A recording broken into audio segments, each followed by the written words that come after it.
Sejam todos bem-vindos. Vai começar o primeiro Congresso Nacional de Biomedicina. Primeiramente, é uma honra estar participando do primeiro Congresso Nacional em Biomedicina. Eu me chamo Patrícia França e quero agradecer a todos pela presença e especialmente a Gabriela pelo convite. Hoje eu vou falar sobre testes genéticos pré-implantacionais, onde estamos e para onde vamos. Então, apenas rapidamente me apresentando, eu sou bióloga, sou mestre e doutora em genética pela Universidade Federal do Paraná. Atualmente sou coordenadora do laboratório de FIV da Clínica LifeSearch, FET-Group, aqui em Belo Horizonte. Também sou professora na PUC Minas, na pós-graduação em reprodução humana, na disciplina de gestão da qualidade. Eu faço parte da diretoria da Pronúcleo, que é a Associação Brasileira de Embriologistas. Também possuo MBA executivo em gestão da qualidade na área da saúde. Hoje eu vou falar um pouquinho sobre história, técnicas, futuro e vou deixar uma mensagem final. A jornada da análise genética de embriões humanos é uma das mais fascinantes histórias da medicina moderna. Começou com uma simples pergunta: podemos saber se o embrião está geneticamente saudável antes de implantá-lo no útero? E essa pergunta mudou para sempre a medicina reprodutiva. O PGT é um ápice de uma busca por respostas genéticas de mais de 50 anos. Respostas genéticas que sejam mais precoces, mais precisas e menos invasivas. O PGT não é só uma técnica laboratorial, mas também é uma ferramenta que traz esperança, mas também questões profundas sobre ética, seleção e responsabilidade. Então, para introduzir o tema, eu vou contar aqui uma história de um casal muito especial, que são pacientes nossos, né? E eles começaram lá em 2022 com uma questão seguinte: o RG, de 46 anos atualmente, ele tem a doença do rim policístico e ele teve que fazer um transplante renal e atualmente usa imunossupressores. E a PS, ela tem 39 anos hoje, teve um aborto espontâneo aos 20 anos, tem hipotiroidismo e fez uma preservação da fertilidade aos 33 anos, congelando 4 óvulos. Quando eles vieram em 2022 aqui para a clínica, eles vieram com uma questão: será que a gente pode ter um filho saudável? Então foi feita uma investigação genética para ver se esse rim policístico que o nosso RG possui, era uma doença realmente genética. E foi constatado que sim, ele era portador da mutação do gene PKD1. É uma herança genética, né? Uma mutação aqui em vermelhinho desse gene PKD1. E aquele pai afetado, na verdade, é uma doença autossômica dominante. Quem tem um alelo afetado, ele manifesta a doença. Então, no caso da nossa TS e do nosso RG, quando ele transmitir o cromossomo que possui o alelo mutado do PKD1, ele vai ter um neném com um rim policístico. Mas se ele transmitir o cromossomo sem a mutação, ele não vai ser afetado. Então, sim, é possível eles terem um neném saudável, desde que eles fizessem um tratamento de reprodução humana assistida com seleção embrionária para embriões que não carreguem o gene dessa doença. Né? O rim policístico, o rim fica cheio de cistos, né? E ele causa pressão alta, dor crônica, sangramento na urina, podendo chegar à falência renal, infecções urinárias, entre outras. É muito grave. Então a gente não pode, se a gente tem essa ferramenta, por que a gente vai ter um bebezinho que pode ter um final muito triste, né? Uma vida muito triste. Bom, então como que foi? Eles fizeram primeiro, né? Eles tinham esses 4 óvulos de outra clínica que eles não utilizaram, embora eles trouxeram para cá. E aqui na Life eles fizeram 4 ciclos de fertilização in vitro, tá? Então, como que foi isso? Primeiramente, né, a PS teve 11 óvulos coletados, dos quais 10 eram maturos e foram criopreservados.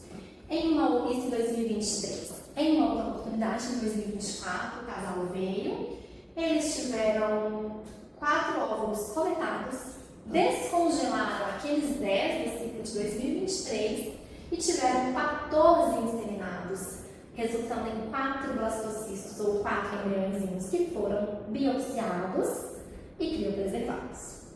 Eles vieram novamente em 2024, tiveram 13 ovos coletados, dos quais 12 eram maduros e foram congelados.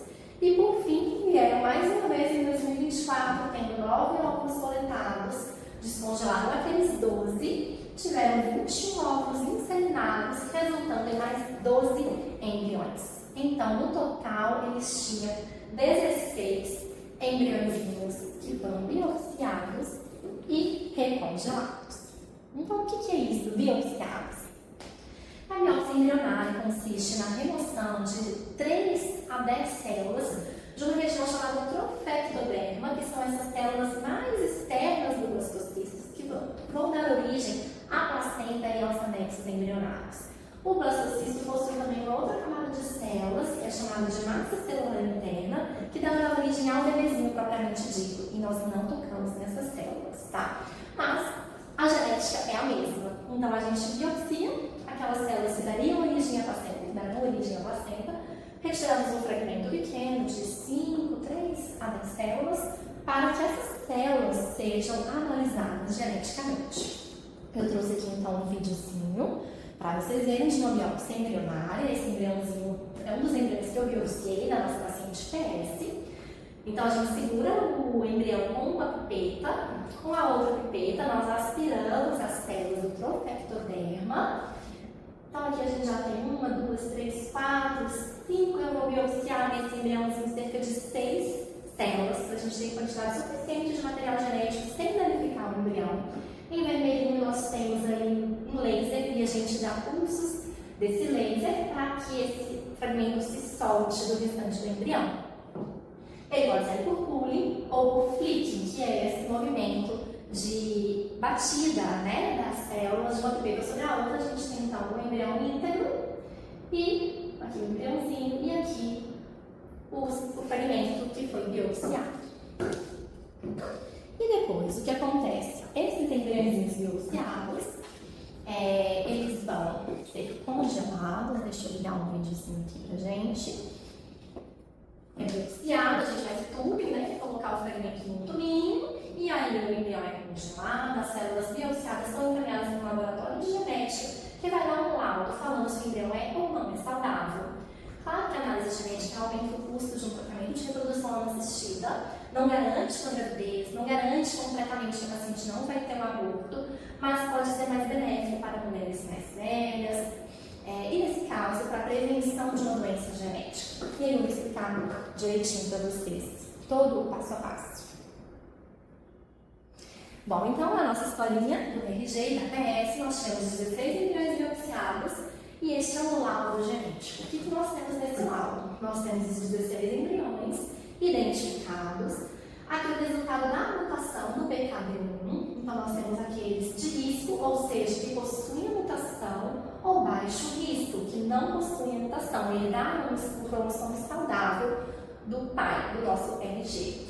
E aqui também fazemos uma análise cromossômica, então a gente não vê só os genes, a gente também vê os cromossomos para ver se esses embriões têm os 23 cromossomos em equilíbrio.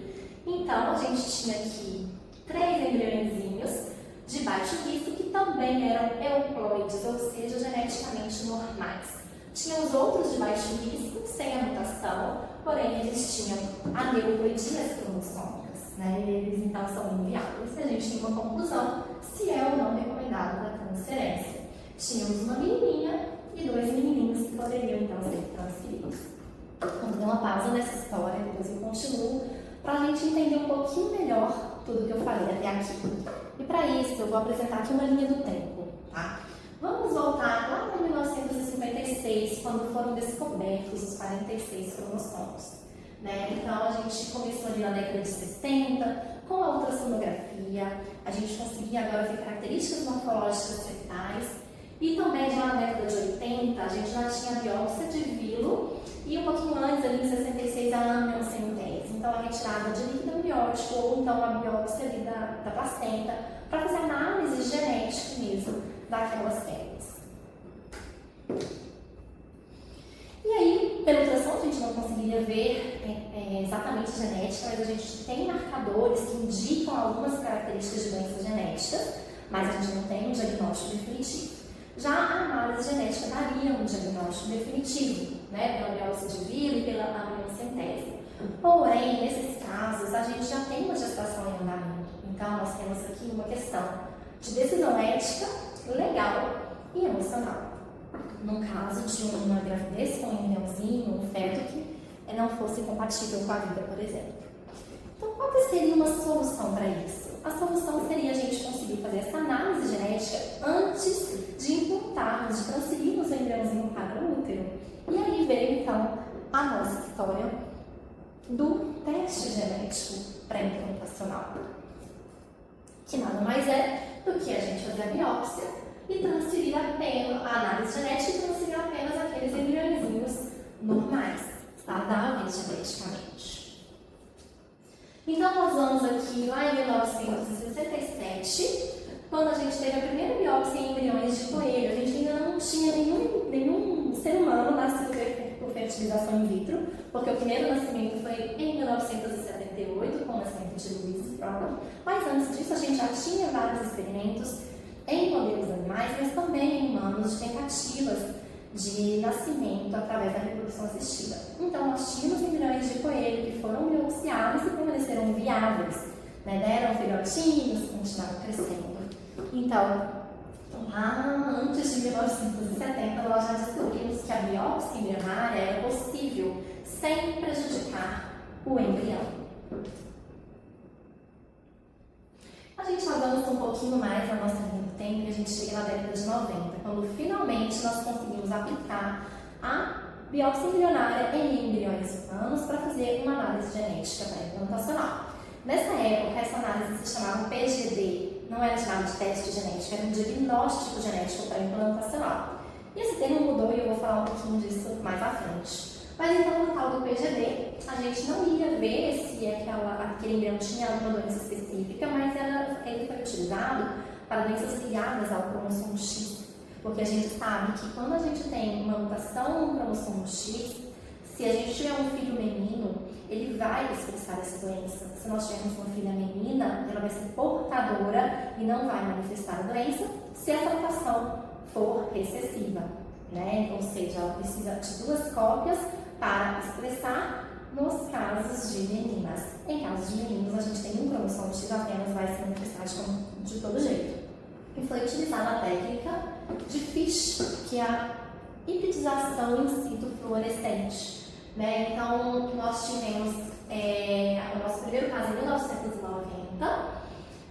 Nós tínhamos aqui uma doença recessiva ligada ao X. A mãe, ela era portadora.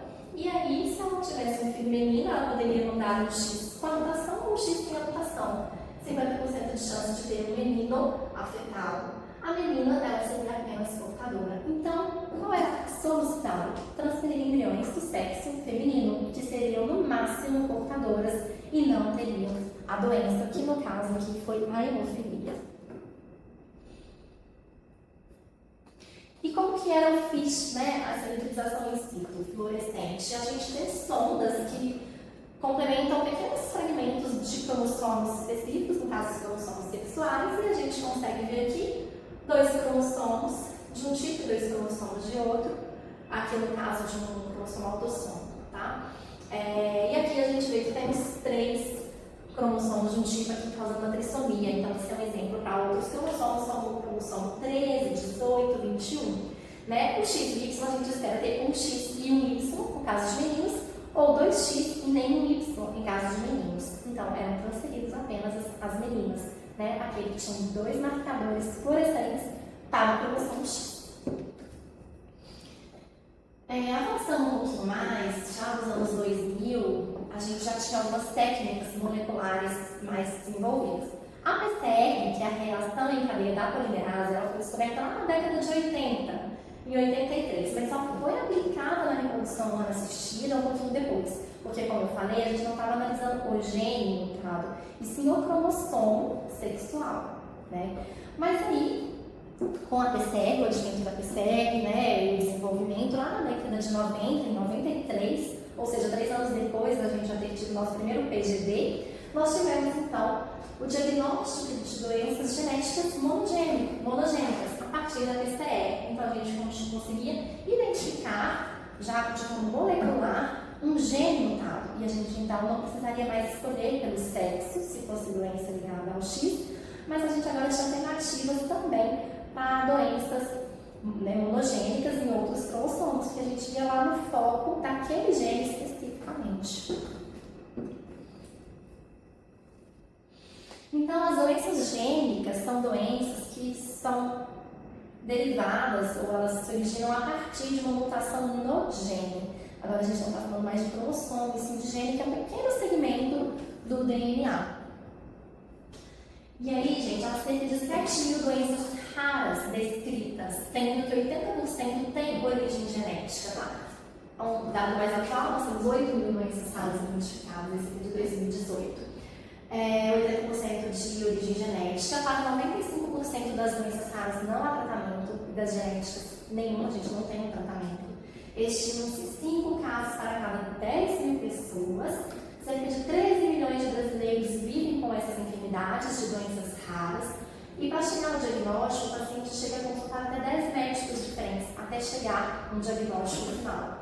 A maioria é diagnosticada tardiamente, por volta dos 5 anos de idade, tá? 75% das doenças se manifestam na infância, né? 25% da idade adulta, e a sobrevivência é de cerca de 70%, que vai além de 5 anos de idade, 30% morre antes disso. Então são doenças raras, mas não tão raras assim, e elas são muito sérias, né? A gente sabe que o resultado delas pode ser fatal, e muitas vezes é. E nós temos vários exemplos de doenças monogênicas, como as doenças autossômicas recessivas, dominantes e aquelas ligadas ao cromossomo X. Então, aqui estão alguns exemplos. Vamos ver se a nossa fibrose cística está aqui, nosso vínculo policístico está aqui, uma doença genética autossômica, né, ligada à mutação do gene PKD1. Então, essas doenças gênicas no gene, elas ocorrem em 1 a cada 100 mil nascimentos, tá? E as doenças cromossômicas, agora a gente não está falando de um segmento, mas sim de um cromossomo inteiro, de aneuploidias, elas ocorrem em 11 a cada 10 mil nascimentos, elas são mais incidentes, mais prevalentes. E elas são, na verdade, 100 vezes mais prevalentes. Então eles pensaram, se a gente consegue fazer uma análise gênica, por que não fazer também análises cromossômicas? A gente ampliar nosso teste genético pré-implantacional para doenças cromossômicas, né? Faz muito sentido, porque são doenças que têm muito mais prevalência. Então, voltando aqui na nossa linha do tempo, nós encaminhamos aqui para 2008, 2009, quando outras técnicas moleculares mais avançadas foram desenvolvidas, como o CGH, o SNP Array e o NGS um pouquinho depois, né? Então, além do PGD, criaram também o PGS. Na época, então, era chamado de PGS, Screening Genético Pré-Implantacional, e PGD, Diagnóstico Genético Pré-Implantacional. Qual é a diferença entre esses dois testes? O Screening Genético, ele vai avaliar os embriões para garantir que os 23 pares de cromossomos, 22 autossomos e 1 par de cromossomos sexuais, estejam presentes e não tem nenhuma aneuploidia, ou seja, nenhum cromossomo a mais, nenhum cromossomo a menos. Então, a gente vai ver, então, o status cromossômico e não mais o status gênico. Porque para fazer uma análise de gene, PGD, a gente tem que ter um histórico familiar de doença genética, né? Então, eu não posso simplesmente chegar, quero fazer um teste genético para ver se eu vou ter um filho com um policístico. Não, porque na minha família não tem caso. Mas se tem algum caso de uma doença genética, aí sim, nós vamos mandar o nosso material genético, meu e do meu cônjuge, para o laboratório de genética, para se construir uma sonda específica para o meu caso, porque pode ser uma mutação em qualquer lugar do gene associado a essa doença, para então desenvolver a sonda que vai fazer a análise naquele embrião. E o PGS não. O PGS, todo mundo tem os 23 pares de cromossomos, a gente vai fazer esse screening genético. E para quem seria indicado esse screening genético, essa verificação do status cromossômico? Nós temos várias indicações, nenhuma indicação. Isso é um pouco controverso, tá, gente? Não temos nenhuma indicação que seja definitiva ou decisiva, assim, não, você tem que fazer. mas são sugestivos, tá? Então, pacientes com mulheres com idade materna avançada, nós sabemos que a mulher envelhece, várias das mulheres envelhecem com a idade, né? Porque a gente tem as nossas células desde a 12ª semana da gestação. Então, nossa mãe estava grávida da gente, nós mulheres, nossos óvulos já estavam prontinhos, e eles vão conosco por toda a vida, sofrendo todos os efeitos de mutações, efeitos da idade mesmo, de estruturas do nosso fuso meiótico, e a gente vai ter um envelhecimento ovariano, então nossos óvulos vão ficando mais velhos, então aumenta a chance da gente ter aneuploidias. Tá? Então a idade materna avançada pode ser uma indicação para um PGS, um tipo PGS. Perdas de repetição, então se eu estou tendo 2 ou 3 mais abortos de repetição, pode ter causas genéticas, né? E aí seria uma indicação fazer um PGS. Um fator masculino severo, falhas de implantação, ou seja, o paciente já passou por tratamentos de reprodução assistida, já fez múltiplas transferências embrionárias, não engravidou em nenhuma delas, também seria uma indicação. Pais com cariótipo alterado, é um pouco limitado pela tecnologia dessa época que a gente está, porque a gente não consegue ver muito bem quando o cromossomo está, por exemplo, translocado ou invertido, né? Então, vamos supor que eu tenha uma inversão no meu cromossomo 3, tá? O pedacinho do braço que deveria estar aqui, está aqui.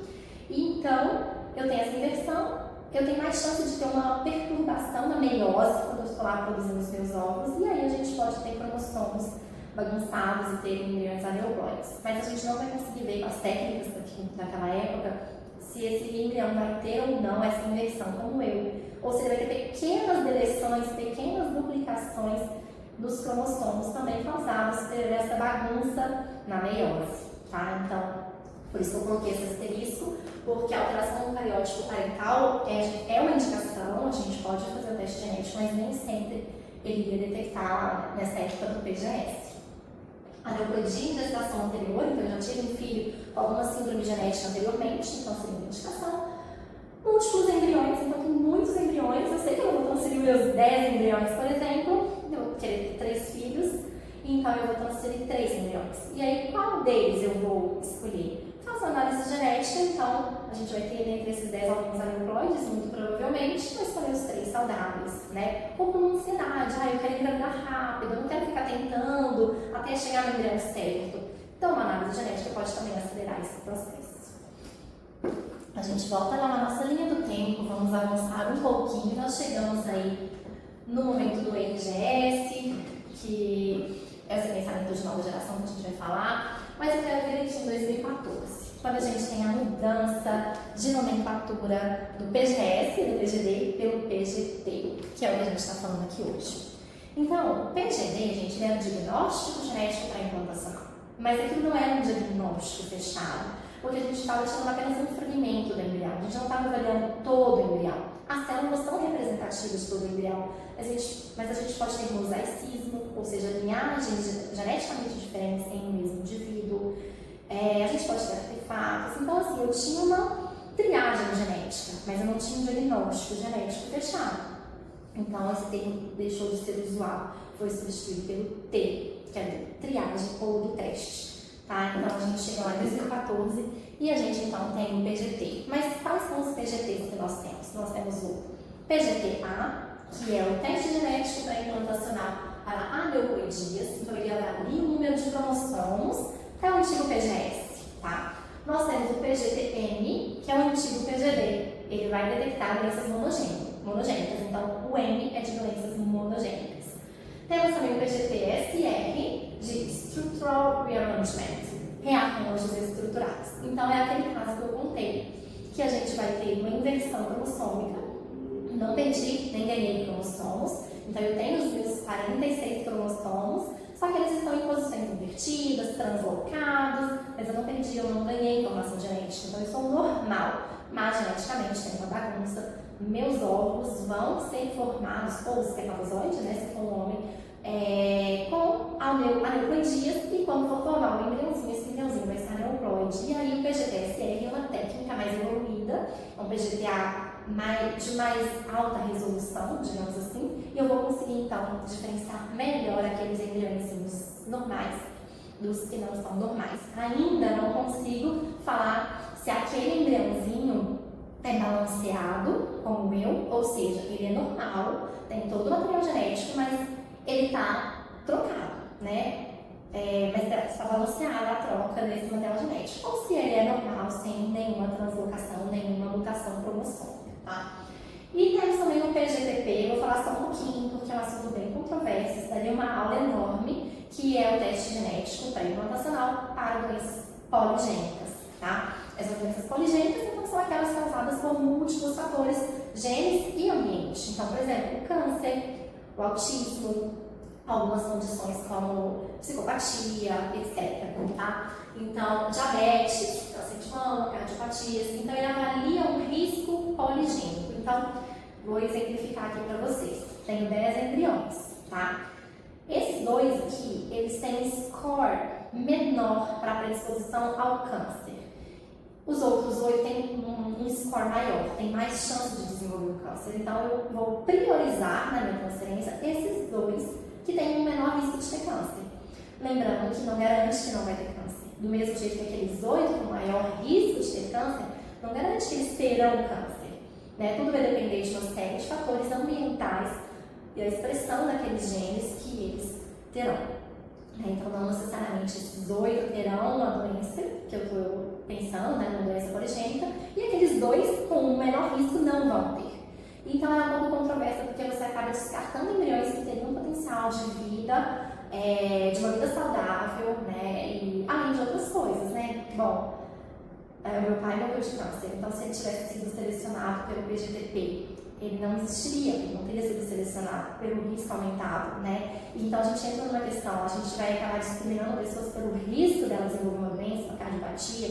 Quem já assistiu ao filme Gattaca, Uma Experiência Genética? Um filme antiquíssimo, de 97 mais ou menos, eu assisti, eu era adolescente, e ele fala sobre isso, né? Ele fala sobre a seleção das pessoas pelas suas características genéticas, sua aptidão, sua inteligência, seu físico, né, a sua predisposição à doença, e então a gente entra num debate ético muito grande, tá? Mas voltando, nós temos esses 4 testes, PGTs, né? Então o PGD virou PGTM, o PGD para rearranjos cromossômicos virou o PGT-SR, o PGF virou o PGTA, e o novo conceito é o PGTP, que é esse teste poligênico experimental. No Brasil é proibido, nos Estados Unidos a gente já tem questões mais complicadas ainda, como seleção do cor do cabelo, do olho, e isso é muito sério, né? A gente entra aí numa questão, num debate muito grande de eugenia, etc, né? Bom, então vamos falar dos testes que estão usuais e que realmente trazem vantagens hoje na medicina reprodutiva. Então, o PGTA, a gente vai verificar o número correto de cromossomos naquele embriãozinho. Tá? Então, a gente tem como exemplo algumas síndromes genéticas que vocês conhecem: síndrome de Down, síndrome de Turner, síndrome de Klinefelter, síndrome de Edwards, síndrome de Tatal, todas elas associadas a trissomias ou monossomias aí cromossômicas.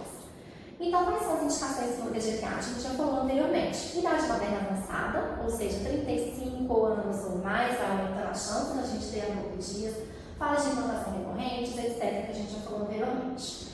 Mas aí a gente entra num grande desafio, o mosaicismo, que eu mencionei um pouquinho antes.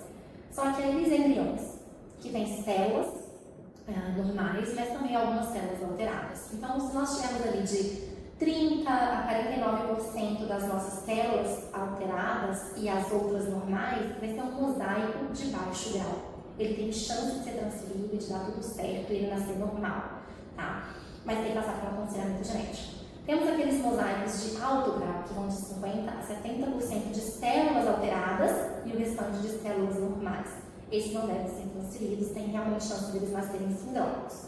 Ou totalmente aneuploides, né? Ou totalmente euploides, né? São os dois extremos. Então, a gente tem esse desafio, porque a gente tem uma complexidade na interpretação desses dados, impacto na viabilidade embrionária. Descartar um mosaico de baixo grau, se você estiver descartando um embrião com potencial de vida. Então, a gente temos muitos debates éticos aí. Nós temos normalmente 49% dos embriões de toda a reprodução assistida euploides, ou seja, normais geneticamente, cromossomicamente, e 50% aneuploides. e 1% a gente não consegue um resultado. Então, um teste genético ele é muito sensível e ele tem uma boa aplicabilidade. Apenas 1% ou menos vai ficar sem resultado. Eu mesma nunca peguei sem resultado. Eu já peguei com algumas questões técnicas, artefatos técnicos, e a gente faz uma nova biópsia e consegue um resultado genético. Mas tem uns que nem assim a gente consegue, tá? E quais são as fontes dessas aneuploidias? Como o embrião se torna um embrião aneuploide? Gente, 70%, 71%, 74% da contribuição é materna, tá? 8% paterna, 10% é casual. E aqui a gente tem mais uma que eu não estou lembrando o que era. É mista, causa mista, tá? Materna e paterna. E como que é visto lá no laboratório de genética, né? Como é que é a interpretação dos resultados? Então, o euploide é uma variação normal do número de cópias. Nós vamos seguir aqui, tá? O teste genético vai detectar o número de cópias. Se for um menino, nós vamos ter um X e um Y. Então, aqui são os cromossomos de 1 a 22, o X e o Y, a resolução da imagem não tá boa, e aqui a quantidade de cópias que eu tenho. Se eu tiver um aneuploide, aqui ele tem apenas uma cópia do cromossomo 2, a gente vai ver assim, ó, a linha, ela está contínua do cromossomo 1, chega no 2 ele só tem uma cópia, e para os demais, ele tem as duas cópias, nesse caso é uma menina, que tem 2 cromossomos X, se não me engano, é isso mesmo. Segmentar, o que é isso? Apenas um segmento do cromossomo 10 está a mais nesse caso, a gente vê que estão todos os cromossomos direitinho, chega lá no cromossomo 10, nós temos um aumento ali de um pedacinho. Então, a gente tem uma trissomia parcial do cromossomo 10. E aqui uma falha de amplificação, você vê um perfil muito confuso, você não consegue um resultado, então você solicita uma nova análise genética. E aqui eu entro no dilema dos mosaicos que eu expliquei anteriormente, né? O euploide, todas as células normais, o aneuploide, todas as células anormais, e o mosaico. Então, às vezes, a gente vai ter as células mosaicas da neutrofectoderma, que vai dar origem à placenta, anexos embrionários, ou mesmo na massa celular interna. Então, a gente tem o mosaico de alto grau e o mosaico de baixo grau, como eu expliquei. E agora vamos falar sobre o PGTM e o PGTSR. Como eu falei, o PGTM é para doença monogênica, um único gene. Então, a gente tem algumas indicações como a fibrose cística, doença de Huntington, hemofilia, talassemia. A gente tem o rim policístico. Temos um processo que analisa o DNA dos pais para identificar esses marcadores genéticos, construir a sonda, como eu falei também anteriormente. E, normalmente, é por sequenciamento ou análise de fragmentos, tá? Então, são sequenciamento de uma região específica onde tem essa mutação. O PGTSR, gente, é como se fosse um PGTA, mas de alta resolução, uma resolução maior. Vão ter mais fragmentos analisados para a gente conseguir identificar pequenas duplicações, pequenas deleções causadas pelaquela bagunça da meiose. Então, translocações balanceadas parentais, inversões cromossômicas, abortos de rejeição, infertilidade. Então, essas são as indicações com PGT-SR. Casais portadores de rearranjos balanceados são saudáveis, mas geram embriões com rearranjos desbalanceados, ganho ou perda de material genético. E você pode analisar por também sequenciamento de nova geração, SNP Array ou CGH Array, né, que é hibridização genômica comparativa. Então, esses são os nossos testes genéticos, tá? E aí, pra gente falar um pouquinho como que eu vou chegar naquelas células para fazer análise genética, não foi assim, de repente eu biopsiei um blastocisto. Tudo começou com biópsia de corpúsculo polar. Lembra que eu falei anteriormente que 74% das vezes a responsabilidade da aneuploidia é materna? Então, o óvulo, ele seria o principal componente genético ali, porque a maioria das aneuploidias vão ocorrer na meiose materna. Então, para não danificar o embrião, aquele receio, né, principalmente em embriões humanos, começou-se a fazer a biópsia do corpúsculo polar.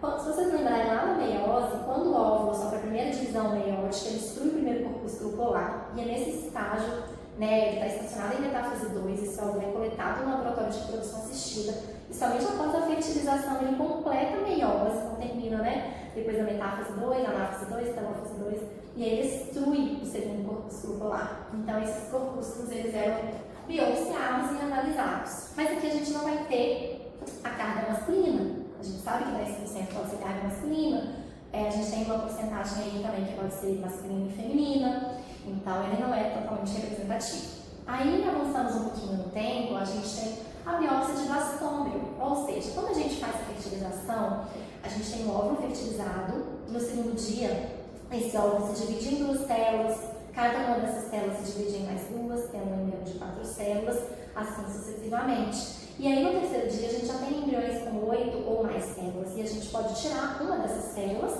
que são chamadas de blastômeros, e fazer a análise genética dessas células, tá?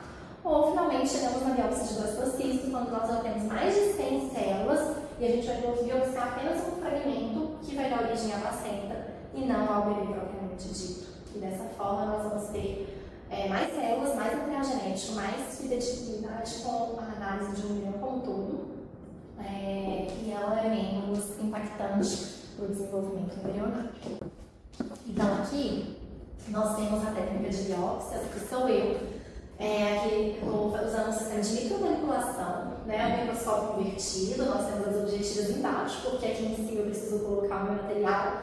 Temos um sistema de robozinho, uma pipeta que vai segurar o embrião e a outra pipeta que vai fazer a biópsia. Então o embriãozinho está aqui, é aquele vídeo que eu mostrei para vocês, é a minha pipeta, e aqui eu faço a biópsia. Eu tenho um sistema de laser também, que vai fazer os pulsos técnicos para a gente fazer o rompimento das junções intercelulares e conseguir romper o fragmento do meu embriãozinho. Aí eu volto no caso do RG e da PS. Depois disso tudo, da biópsia, da análise genética que vocês já entenderam, a gente fez um PGTM para a doença monogênica do gene PKD1. Então, depois disso, nós fizemos o PGTA para ver o conjunto cromossômico e no final nós tivemos 3 embriões sem risco da doença, do rim policístico, e também cromossomicamente saudáveis, 2 meninos e 2 meninas. E aí nós transferimos um desses embriõezinhos, deixa eu ver só se... Não, é esse embrião aqui, ó, que nós transferimos.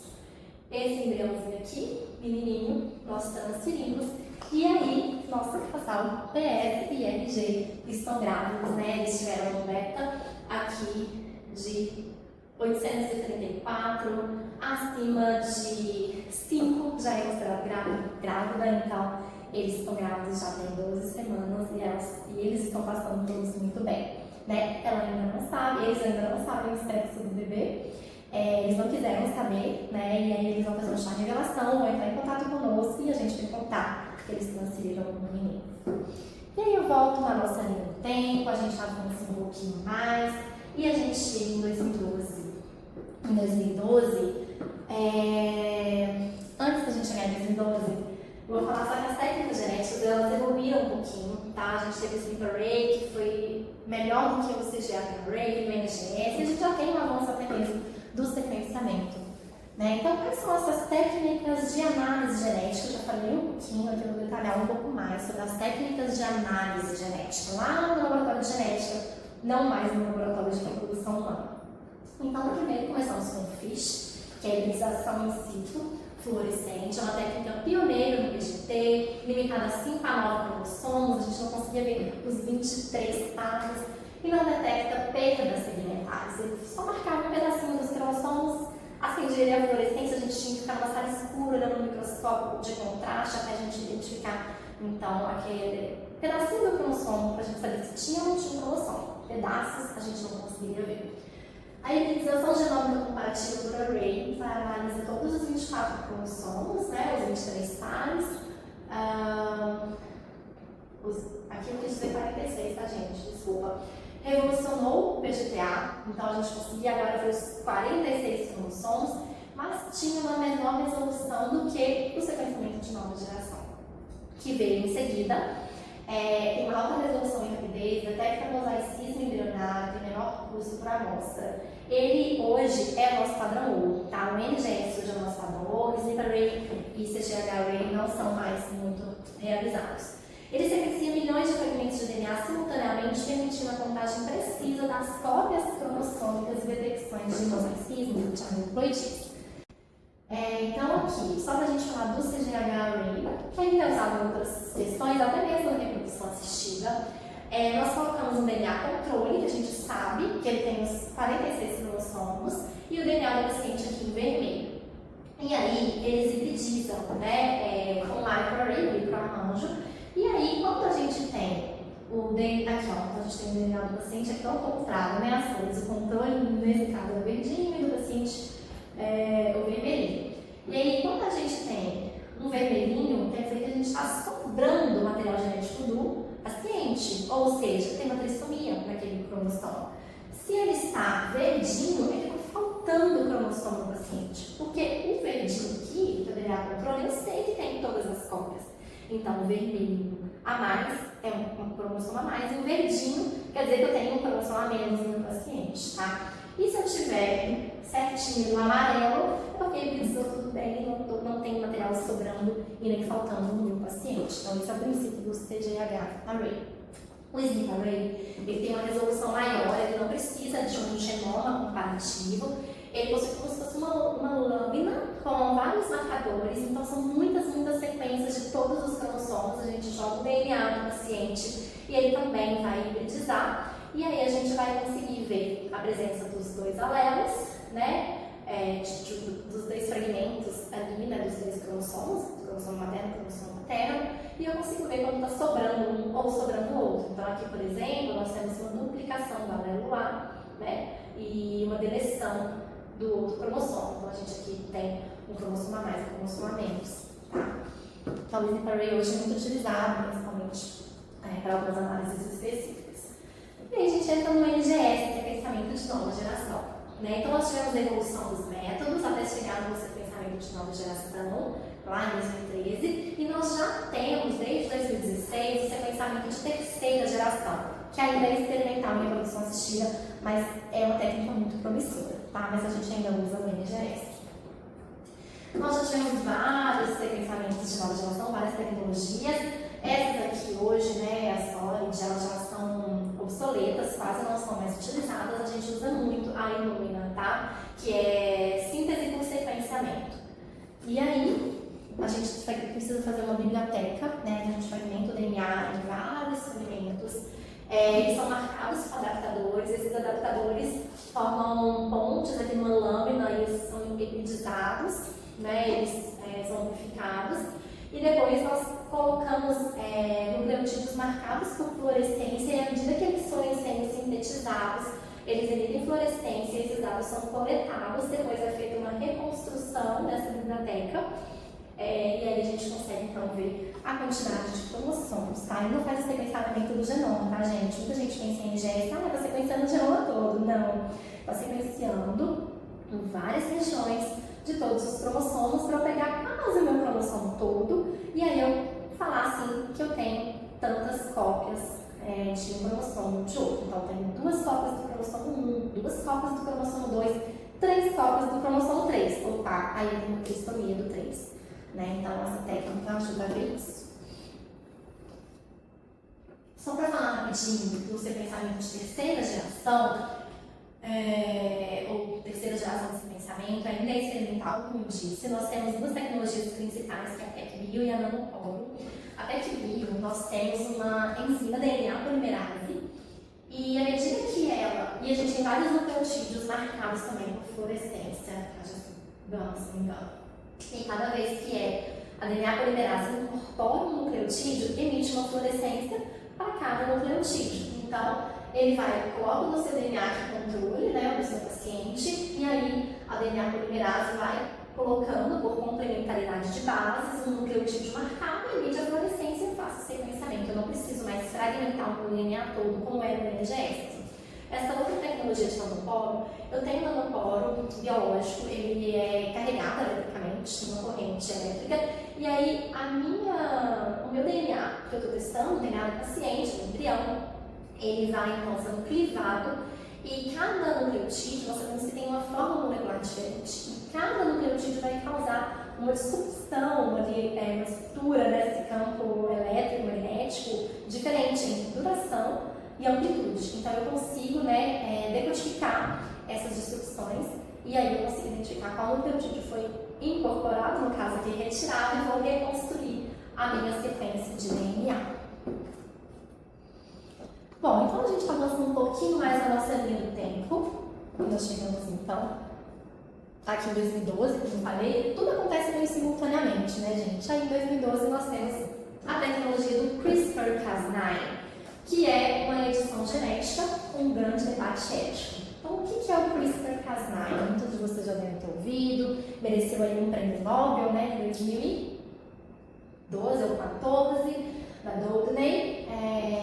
Na verdade, é um sistema bacteriano, tá, gente? Ele já existe na natureza e a gente conseguiu passar isso como uma ferramenta genética, tá? Então, como que funciona? A gente consegue cortar o DNA em uma região específica e editar esse DNA dessa região. Então, se tem uma mutação, vamos pegar o exemplo do RG da PS. Eu tenho uma mutação no gene PKD1. Eu quero corrigir essa mutação. Então, eu vou ter um RNA guia com a sequência lá do PKD1 que eu tenho, acoplado numa enzima Cas9, tá? Que é uma tesourinha genética. E aí ele guia, por complementariedade, o RNA se liga no meu DNA, quando ele está complementar, na região específica, e a minha Cas9 corta aquele pedacinho ali, tira esse fragmento. Os nucleotídeos estão ali na célula, né, no núcleo, a nossa polimerase vai lá e reconstrói corretamente a minha sequência correta, tá? Aliás, a gente tem um molde, né, junto com esse RNA, que vai então ser a fita complementar para a gente reconstruir essa fita com a sequência correta sem a mutação. A ideia é maravilhosa, é fantástica, né? Mas nós temos vários problemas ainda sobre isso. Então nós temos um potencial terapêutico muito grande, já é usado para algumas terapias, não na reprodução assistida, mas nós podemos corrigir mutações no embrião antes da implantação, seria uma possibilidade. Então, a gente injetaria esse sistema CRISPR-Cas9 no zigoto, ou seja, lá no óvulo que acabou de fertilizar antes de ter a primeira divisão, para ele corrigir já o núcleo do zigoto e todas as células que se originarem a partir desse zigoto estariam consertadas, né? Correção, então, de doenças monogênicas e já há demonstrado em laboratório, já temos experimentos em embriões embriáveis que funcionam. Mas nós temos um debate ético, porque a edição da linhagem generativa, ou seja, dessas células que são passadas para as próximas gerações, são bebês projetados, né? Seriam bebês projetados. Eu posso editar ali o que eu quiser no genoma. Então, isso é uma questão ética muito importante. Além disso, nós temos uma segurança de off-target, ou seja, sequências similares com a que eu quero editar, né? Então, hemoglobina, por exemplo, nós temos vários tipos de hemoglobina, são sequências genéticas muito parecidas. E se eu, então, editar a sequência errada, né, ele pode desenvolver o câncer, se for um gene, um oncogene, se for um proto-oncogene, né? Então, a gente pode ali fazer uma edição na região errada e a gente pode, então, ao invés de ajudar, a gente pode prejudicar aquele indivíduo, né? E nas implicações sociais, então, ela é proibida ou altamente restrita em embriões na maioria dos países, obviamente no Brasil. E aí eu trago um caso que aconteceu em 2018, né? Em novembro de 2018 foi publicado um artigo do nosso chinês, que ficou preso por 3 anos, o He Jiankui. Ele, então, anônimo, a gente não sabe quem são essas bebezinhas, 2 bebês, que foram editados no laboratório enquanto embriões, para um gene de resistência ao HIV, tá? Então tem um receptor para o HIV, que é o CTR5, então esse gene CTR5 foi editado e ele ficou resistente à entrada, né, do HIV, porque a gente sabe que para o vírus entrar na célula, ele precisa de um receptor naquela célula, e aí a gente corrigindo, fazendo uma edição desse gene, desse receptor, ele não vai mais ser deixado em fechadura com o vírus HIV e dá uma resistência. Mas, gente, isso foi um debate ético muito grande, a gente não sabe as consequências disso, não foi estudado o suficiente para a gente saber que isso não vai prejudicar. E se teve um off-target, e se a gente passar para as próximas gerações desencadear um câncer, desencadear qualquer coisa que a gente não saiba. Então ele ficou preso por 3 anos, foi demitido, mas ele já foi solto em 2022 e está voltando a fazer pesquisas. Mas é um assunto muito delicado e ele foi altamente julgado. A Nature se recusou a publicar o artigo dele, inclusive, eu não lembro nem qual que foi, não é esse artigo, tá? Mas ele foi publicado em uma outra revista, né? Então é um debate ético muito grande. E aí, avançando um pouquinho mais na nossa linha do tempo, nós chegamos aqui em 2018 com o uso da inteligência artificial. E aí a gente tem o PGT-A com a inteligência artificial auxiliando na interpretação dos dados genéticos.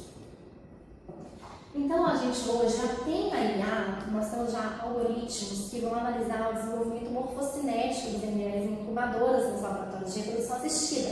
Hoje nós vemos a morfologia, mas com o sistema de inteligência artificial a gente consegue ver a morfocinética. Então, a gente tem um vídeo em time-lapse que vai filmando as clivagens embrionárias e a gente consegue, com o IA, ver exatamente o tempo que clivou, a primeira clivagem, a segunda clivagem, a compactação, a formação do blastocisto, entre vários outros, e a gente consegue ter valor preditivo muito bom daquele embrião sobre eucloidia, sobre implantação. Ainda não é um diagnóstico genético, né? Mas ele tem uma boa correspondência, já tem melhores taxas ali na seleção dos embriões com maiores potenciais de implantação. Além disso, a IA também pode ser usada no laboratório de genética, auxiliando na interpretação de dados do sequenciamento de nova geração, especialmente em casos complexos, como mosaicismo embrionário. Será que é um mosaicismo real? Será que é um artefato? Esse mosaico tem mais chance ou menos chance de implantação? É viável? É menos viável? Além disso, na redução de resultados inconclusivos, que a gente falou lá no início, a gente tem uma pequena porcentagem de resultados inconclusivos, a IA pode auxiliar, e na classificação mais confiável de eucloidia, tá? Benefícios imediatos, padronização dos processos. Então, com a IA a gente tem padronização, deixa de ser uma questão que pode ter uma diferença ali intertécnicos, né? Aumento da taxa de sucesso de implantação, redução de erro humano, redução da subjetividade, uma análise mais completa e mais objetiva. E a IA para análise de dados. Então, a gente já tem modelos que são treinados com milhares de embriões, milhares de resultados, né, dos outcomes, aprendem padrões de aneuploidias, de mosaicismos, de artefatos, conseguem diferenciar bem o que é um artefato técnico de uma real aneuploidia ou de um mosaicismo e podem classificar embriões com maior precisão do que uma análise manual. Aí ela identifica padrões de mosaicismos que podem ser perdidos em análise manual. Consegue classificar os embriões como normais ou aneuploides ou mosaicos com maior precisão e objetividade, reduz os resultados inconclusivos e previsão de viabilidade. Então, ele combina os dados de NGS com os dados morfocinéticos e morfológicos para prever, então, a viabilidade daquele embriãozinho. E aí a gente vai chegando ao fim da nossa linha do tempo e também da nossa aula, e nós chegamos em 2020 com o NIPGTA. O que é isso? O PGTA não invasivo. Tá? Então, o PGTA não invasivo surgiu lá em 2020, ele ainda não está sendo aplicado na nossa prática clínica ou em alguns poucos laboratórios. Mas o que se trata? O PGTA, a gente não falou que tem que fazer uma biópsia retirada de células para análise genética? O NIPGTA não. A gente tira o DNA do meio de cultivo, né? Então a gente vai ter ali uma técnica que não é invasiva, a gente tem uma pequena quantidade de meio, vai depender do tipo de cultivo que eu vou ter, do tipo de análise, então tem algumas limitações técnicas ainda, né? A gente precisa fazer então a ICSI, né? Que é a injeção de espermatozoides no óvulo, cultivar esses embriões do dia 1 ao dia 4 do desenvolvimento. Depois a gente precisa fazer uma série de lavagens, colocar em meios novos, em gotinhas novas individualmente cada embrião. E esse embrião ele vai fermentando, vai crivando, ele vai liberando fragmentos de DNA nesse meio de cultivo. E aí ele precisa ser cultivado até o 6º dia do desenvolvimento. O que pra gente não é tão legal, porque a gente sabe que os blastocistos formados no 5º dia tem mais chances e o embrião tem um timing. E se ele passar esse timing, ele pode ficar inviável. Então, se eu tenho um blastocisto que formou no 5º dia, o ideal é que eu congele esse embrião, que eu tonsile esse embrião, ou que eu faça uma biópsia nesse embrião no 5º dia, porque ele pode passar do timing, pode degenerar, pode perder qualidade, perder potencial de implantação.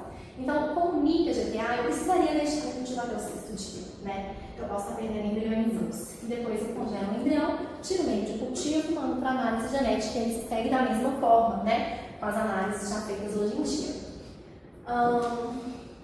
Análise do DNA livre liberado pelo embrião no meio de cultivo sem necessidade de biópsia, que é muito legal porque não é invasiva, né? Então, elimina o risco teórico da biópsia, porque é uma manipulação. Se não for um embriologista com alta capacitação para biópsia, muita experiência, você pode sim danificar o embrião, né? Então, existe um risco teórico de danos ao embrião pela biópsia embrionária se ela não for bem executada. Então, é invasivo, simples de implementar e tem um potencial para uma análise contínua.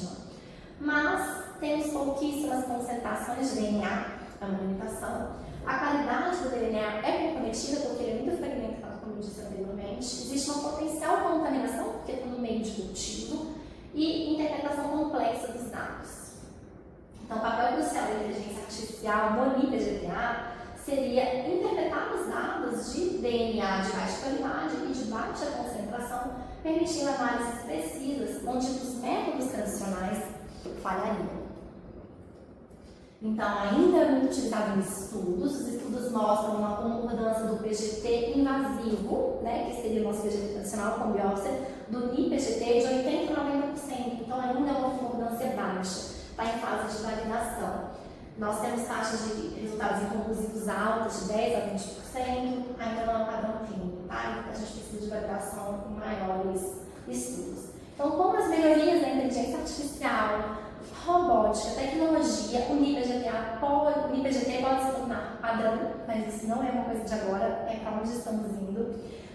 Ofereceria um PGT verdadeiramente não invasivo e aumentaria a aceitação de PGT entre os casais. Muitos casais têm receio dos danos da biópsia embrionária. E aí nós vamos para o futuro. Para onde vamos? Né? A gente está nesse ponto de PGT, principalmente por NGS. O CRISPR ainda é uma coisa do futuro, a IA já é uma realidade, o NIPGTA já está em validação, mas e o futuro? Né? Bom, a gente vai ter amanhã uma medicina reprodutiva ultra personalizada, tá? Então a IA já vai calcular um score do risco poligênico, a gente vai ter aquele PGTP, né, tirando a questão ética do negócio, muito mais precisa, porque ele vai conseguir calcular o risco mais assertivo de um embrião desenvolver uma doença ou não, um autismo, né, um câncer, por exemplo, um diabetes. A gente já tem um laboratório totalmente automatizado no México e ainda está um pouco longe, mas a gente já tem vários robozinhos para seleção espermática, mas a gente já tem robôs para fazer vitrificação, para fazer isso, para montar plaquinha, para selecionar espermatozoide, para fazer congelamento. Então a gente já tem um laboratório robótico no México e futuramente isso deve se tornar uma realidade. Nós vamos ter laboratórios totalmente robotizados, os embriologistas vão ser menos técnicos e mais pesquisadores, mais racionais, mais críticos, vão fazer muito mais do que técnica, né? Vão interpretar resultados, pensar em alternativas e melhorias sempre, né? Então, a gente vai ter os Big Data e o Machine Learning aí no cruzamento de dados genéticos, os dados clínicos e os dados de desenvolvimento embrionário, cruzando tudo isso para a gente ter aí um valor preditivo muito maior dos nossos testes. E também o embriologista vai deixar, ou praticamente deixar de executar a técnica para supervisionar sistemas complexos, ou utilizar protocolos e pensar, né, gente, em analisar, interpretar e executar. Então, o PGT, gente, ele vem como uma ferramenta de esperança e de responsabilidade.